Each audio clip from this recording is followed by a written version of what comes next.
Oof, oof, oof.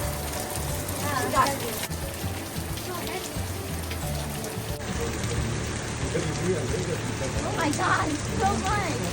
I just want one more. Oh, like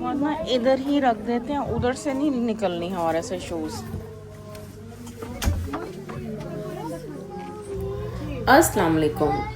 Eid का vlog मेरा काफ़ी late हो गया क्योंकि मैं इतनी ही टायर्ड थी और मेरे से कोई भी वॉइस ओवर नहीं हो रहा था।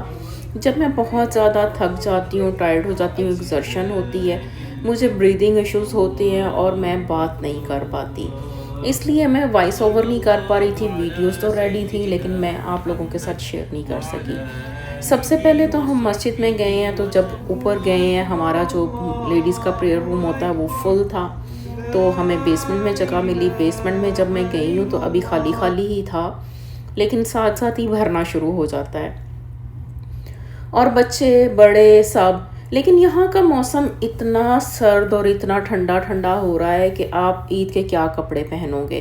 बेटी भी जो है दूसरे कपड़े पहन के गई है कंफर्टेबल से, और फिर उसके बाद कहती घर आऊँगी और जो ईद का फैंसी ड्रेस है फिर चेंज करूँगी और फिर जो है वो मैं चच्चू के घर जाऊँगी।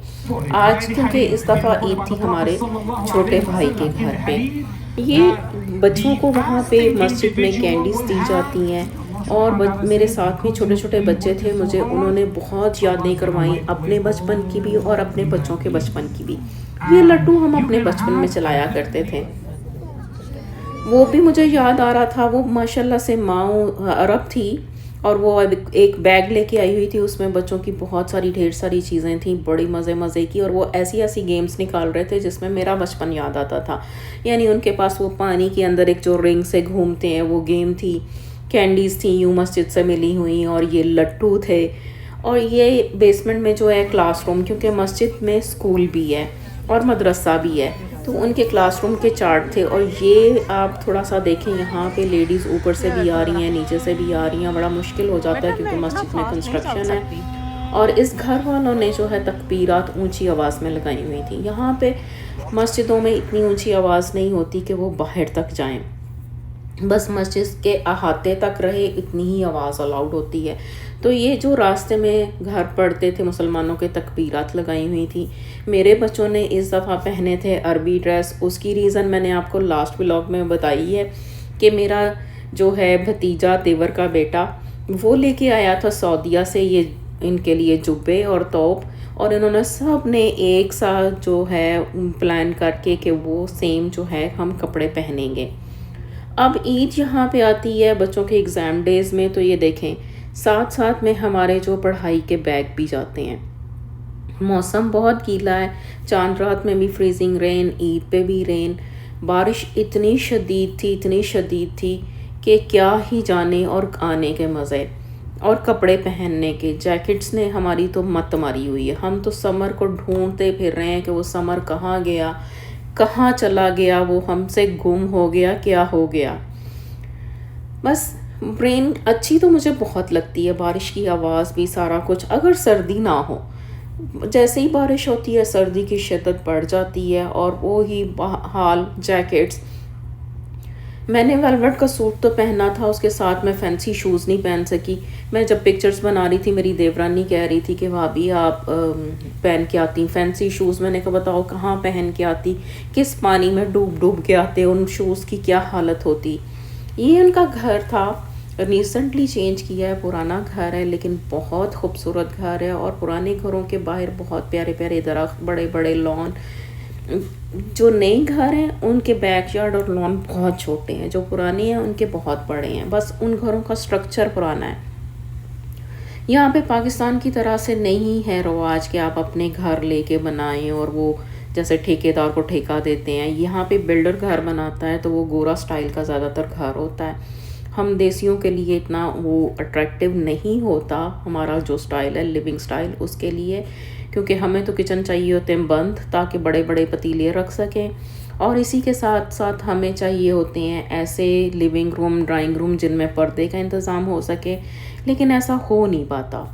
तो बस देवर के घर पे हमारी इस दफ़ा थी ईद। मोस्टली तो हमेशा मेरे घर पे होती है, ये सेकंड ईद थी जो देवर के घर पे थी। लास्ट ईयर भी एक हुई थी और एक मेरे घर पे हुई थी। वरना अल्हम्दुलिल्लाह ऐसा होता है कि हर साल ही, हर ईद ही तकरीबन मेरे घर पे होती है, क्योंकि मेरे बच्चे भी, मेरे मियाँ भी, हम सब प्रेफर करते हैं कि वो लोग यहाँ पे आ जाएं, क्योंकि वो पहले अपार्टमेंट में रहते थे, फिर वो कंडों में रहते थे, अब माशाल्लाह से हाउस में शिफ्ट हुए हैं। तो हम लोगों को होता है कि हमारे यहाँ खुली जगह है तो आप यहाँ पे आएँ, रहें, इंजॉय करें। अक्सर कभी चांद रात को आ गए, कभी ईद वाले दिन रात को स्टे कर लिया, यानी सिर्फ दिन का ही नहीं, ओवरनाइट स्टे होता था और खूब मज़ा आता था। चांद रात में जैसे आए बच्चे, इकट्ठे मिलके मेहंदी लगाई, कपड़े तैयार किए, सुबह उठे और इकट्ठे नमाज़ पढ़ने गए और फिर वापस आके इकट्ठे फ़न वगैरह करते थे। बच्चे बहुत खुश रहते थे। यहाँ पे बस यही गिनती के चंद रिश्तेदार हैं हमारे, उन्हीं के साथ हम करते हैं। फिर कुछ फैमिली सर्कल है, फैमिली फ्रेंड्स हैं, उनके साथ भी करते हैं, जो कि इस कमिंग सैटरडे को हमारी जो है फ्रेंड सर्कल में ईद की पार्टी होगी इंशाअल्लाह ताला। और ये बहुत ही मज़े का खाना उसने अरेंज किया हुआ था, जिसमें शीश कबाब, सीख कबाब, फ़िश, बिरयानी, हलीम, मटन कढ़ाई और ये बहुत मज़े का रंगारंग सैलड, मैंगो सैलड। बहुत ही मज़े का ये खाना था, हर चीज़ एक से बढ़कर एक थी। और साथ में थे ईरानी जो मोटे मोटे नान, और ये थे हमारे जुबे वाले बच्चे। तो और ये स्वीट डिश ये भी उसने, मेरी देवरानी ने बनाई थी। केक्स की वो बहुत शौकीन है, तो उसने रेड वेलवेट केक बनाया था, लेकिन कलर एग्जैक्ट वो नहीं बना, कहती थी कि क्योंकि उसको फ्रेश कलर नहीं मिला, तो उसने जो देसी रंग थे वो ही यूज़ किए, उसकी वजह से उसका इतना कलर फ्रेश नहीं आया जो कि रेड कलर आना चाहिए। लेकिन केक का टेस्ट बहुत मज़े का था। वो ख़ुद भी बच्चों की तरह से चॉकलेट केक खाती है और उसने बनाया हुआ था, साथ में इसने खीर बनाई हुई थी, बड़ी ही मज़े की खीर बनाती है। खाना बहुत मज़े का बनाती है, सब ने इतनी तारीफ़ की। लेकिन मज़े की बात यह है कि बेसिक खाना उसने मुझे से सीखा था, फिर आहिस्ता आहिस्ता करते करते, बनाते बनाते, नई नई चीज़ें ट्राई करते माशाल्लाह से इतनी अच्छी और एक्सपर्ट कुक बन गई है। तो मैं हंस रही थी कि मैंने कहा करी जाओ, सारे तारीफ़ उसकी। जो उसकी तारीफ़ है वो इनडायरेक्टली मेरी ही तारीफ़ है, क्योंकि मेरे से ही तो सीखा है। तो वो फिर, लेकिन बहरहाल बहुत सारी ऐसी चीज़ें हैं जो मैंने बनानी छोड़ दी हैं, लेकिन माशाल्लाह से वो यंग है, एनर्जी है पूरी, तो इसलिए वो सब बनाती है और करती है और बच्चों के साथ। तो बहुत ही अच्छा टेस्ट होता है, बहुत अच्छा। ये घर थोड़ी सी विंडो खोली थी अंदर, वो काम करने की वजह से थोड़ी गर्मी लग रही थी, लेकिन हमने फ़ौरन से बंद कर दी क्योंकि बहुत सर्दी हो रही थी। लेकिन साथ साथ में आप ये देखें, ये सारे जो दरख्त झाड़ियाँ बने हुए हैं, ये अभी जैसे ही समर आएगा, जो कि हमारा समर तो मई जून में ही होएगा, तो उसमें इसमें पत्ता आएगा, बहुत खूबसूरत लगेगा। जब फॉल आएगी, जब पत्ता कलर चेंज करेगा, तो ये फिर और खूबसूरत लगेगा। ये बेडरूम से बालकोनी थी। माशाल्लाह से ये घर बहुत प्यारा है, बहुत पुराना है। इसकी मैंने एक रिकॉर्डिंग करके रखी है, इसमें पुरानी चीज़ें लगी हुई थी, वो मैं आप लोगों के साथ शेयर करूँगी इंशाल्लाह सूनर। और ये बारिश आप देखते जाएं, इतनी तेज़ बारिश थी। और मैं तो जैसे सारे बाहर निकल के अंदर वापस चले गए कि अभी नहीं जाने के हालात, थोड़ी सी बारिश का जोर टूट जाए तो फिर गाड़ी तक जाएंगे, वरना तो हम सारे ही सोख हो जाएंगे। लेकिन मैं वहाँ पे खड़े होकर एंजॉय कर रही थी इस वेदर को। और इस ईद के दिन को हमने मिल के बहुत ही ज़्यादा एंजॉय किया। अल्हम्दुलिल्लाह, शुक्र है अल्लाह का। कुछ फैमिली मेम्बर्स यहाँ पे हैं, बिल्कुल ही ऐसा नहीं है, कुछ लोग हैं जिनके पास कोई भी नहीं होता। मेरे अल्हम्दुलिल्लाह मेरा देवर है, मेरे हस्बैंड के मामू हैं, तो ये फैमिली जो है 2 घरों की मिल के हम ईद को बहुत अच्छी तरह से जो है एंजॉय कर लेते हैं ईद पे।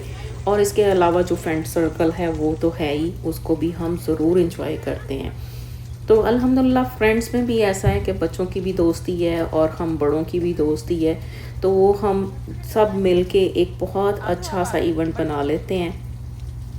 खाना बाहर से ऑर्डर होता है, हम सब उसमें कंट्रीब्यूट कर लेते हैं मनी को, और इस तरह से हमारी ईद जो है बहुत अच्छी गुज़र जाती है अल्हम्दुलिल्लाह। हाँ, पाकिस्तान जितनी मौज नहीं होती, जितने वहाँ पे रौनक लगी वो नहीं होती, लेकिन हम उनसे कहीं कम भी नहीं होते। ये बहुत ही खूबसूरत सा व्यू था बाहर का, और मुझे ज़रूर बताइएगा कि मेरा ये ईद का व्लॉग आपको कैसा लगा है।